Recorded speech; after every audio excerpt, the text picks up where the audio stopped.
Are you an English teacher in the Philippines? Do you want to work as an English teacher here in Japan? Well, in this video, I'm going to give you some ideas on what it's like to work as an English teacher here in the land of the rising sun. So stick out until the end of this video.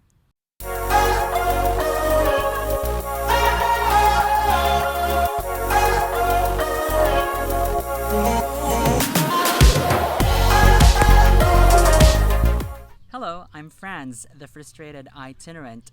Welcome back to my YouTube channel where I make videos about life in Japan and other random stuff. So if these kinds of contents tickle your fancy, please consider subscribing and clicking that notification bell. First, I would like to thank all of those people who watched my previous vlog about the differences between teaching English in the Philippines versus teaching English here in Japan. If you haven't watched it yet, don't worry, I have shared the link in the description box, or you can also click this link here above. Now, let's get on to today's topic, salary. Salary is and will always be one of the big motivating factors why people work. Desho? We have a lot of bills to pay, we need to put food on our tables, and buy the things that we need and want. And that is why in this video, I'm going to give you an idea about how much I was making as an English teacher in Cebu compared to my Eikaiwa job here in Japan. And just to backtrack, when we say Eikaiwa, that means English conversation. Here in Japan, they don't really use ESLTeaching. They are fondly using the word Eikaiwa teacher. So that's a teacher working for a private English language conversation school. So, now that we're going to talk about money matters, the first one that I would like to emphasize is that there's actually a difference when it comes to how often we get paid here in Japan. In the Philippines, usually companies pay our salaries bi-monthly. And because of that, as an English teacher in the Philippines, I was somehow finding it easy to budget my needs and my wants. And I never felt that I was running out of money or funds because payday was just around the corner. But here in Japan, we only get paid once a month. Yes, once a month. So it's a bit challenging for me, especially at first, to really budget my money for everything that I have to pay, I have to buy, and wait until next month's payday. So if you are interested in becoming an English teacher here in Japan, be very mindful about your expenditures because the salary only gets paid once a month. Next, let's talk about the incentives that I enjoyed while I was working in one of the biggest ESL schools in Cebu and also in my stint as an Eikaiwa teacher here in Osaka City. First, in Cebu, I was actually enjoying a lot of incentives like attendance incentives, food allowance, and also the performance bonuses based on my student sign up, and the one that I enjoyed because I got a high TOEIC score. Here in Japan, unfortunately, we were not given any food allowances, attendance incentives, and also performance bonuses. Yeah, I had some students that I was able to persuade to join our school here, but while I was working there, there was no like incentive package for teachers who were successful in getting the students to sign up. And also, even if I had a high TOEIC score, the Eikaiwa school here does not really give an incentive.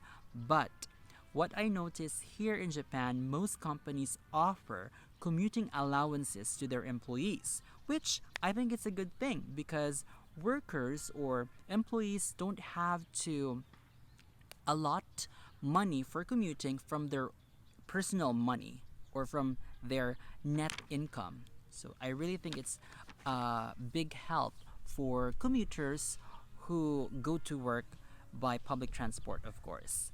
I hope that some ESL schools in Cebu would also offer such thing, but I think it's a bit difficult because public transportation in the Philippines can cost like more than what the company can offer. So I don't know how it's gonna work, but I do hope that some ESL schools in Cebu or in the Philippines, for that matter, can offer commuting allowance to their teachers.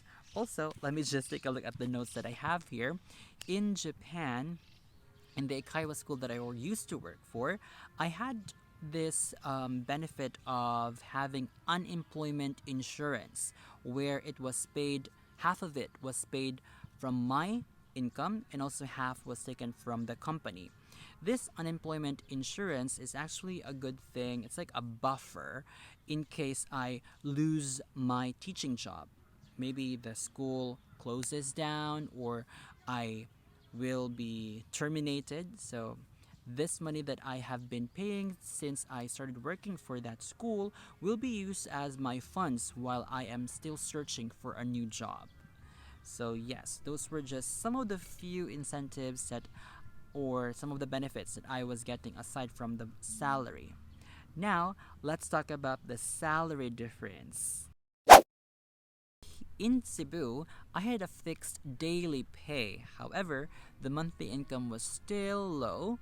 In fact, I had to work on my days off to somehow achieve my desired monthly salary. In Osaka, however, the salary was based on the number of lessons that I've had in a day, in a week, or the whole month. Surprisingly, the salary was 5 times higher. 5 times higher 5 times higher than what I was getting in Cebu. And the best thing about that one is that the company, the Eikaiwa school that I used to work for, didn't want me to work too much. So yeah, on my days off, I was rarely asked to cover for teachers who cannot go to work. And as I've said a while ago, in Cebu, I had to work on the weekends just to get my desired monthly income.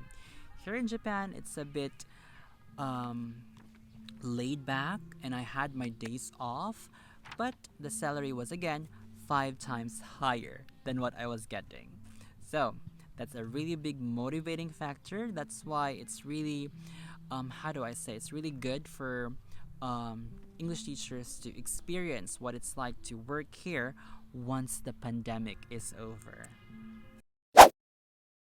Since we're talking about salary, we cannot avoid the fact that we have to pay taxes as well. And that's the next difference, because in Cebu, I was paying reasonable taxes and other government mandated payables. Here in Japan, since the salary is a bit competitive, not really a bit, that's an understatement. The salary is highly competitive. That also tantamounts to high taxes and other government mandated payables. However, I really don't mind paying the taxes here because I can enjoy the government services. In fact, when I go to the city hall, the ward offices, the staff are always courteous, kind, and very helpful. In the Philippines, let me know about your experiences when you went to some government offices, so please share them down in the comment section. So let's try to recap. Here are the different comparisons that I gave. And let's start with the salary. Again, in the Philippines, I was paid once in 2 weeks, while in Japan, I only got paid once a month. That's common here. For incentives, I enjoyed a lot of incentives back in the Philippines, but here in Japan, there are only fewer incentives compared to my job in Cebu. However, I received commuting allowance here, which was a very big help. Then my pay had a fixed daily rate in Cebu, while here it's unfixed, and my salary was always changing based on the lessons that I had in a month. My salary in Cebu wasn't that high, but it was good enough for me. However, in Japan, it was 5 times bigger. Thus, I was able to somehow send money and give to my parents. And lastly, my taxes and other deductions in the Philippines were reasonable, while here in Japan, they're really high. Of course, the living cost is also higher. If you learned something from this video, give this video some love by liking it, sharing it to your friends who are interested in working here in Japan as an English teacher. Also, don't forget to subscribe to my channel and click that notification bell so that you would be notified once I upload a new video. Just a word of caution, please go through legit and licensed agencies if you're dreaming of becoming an English teacher here in Japan. Also, I would like to thank everyone for staying till this part of the video. Tell me what you think about the comparison vlogs that I've been sharing by commenting down below. Also, if you missed the first part of this comparison vlog, click this video above. And if you're interested in how I spent my summer last year, click this video here. Thank you for watching and see you next time. Kyotsukete ne. Bye bye.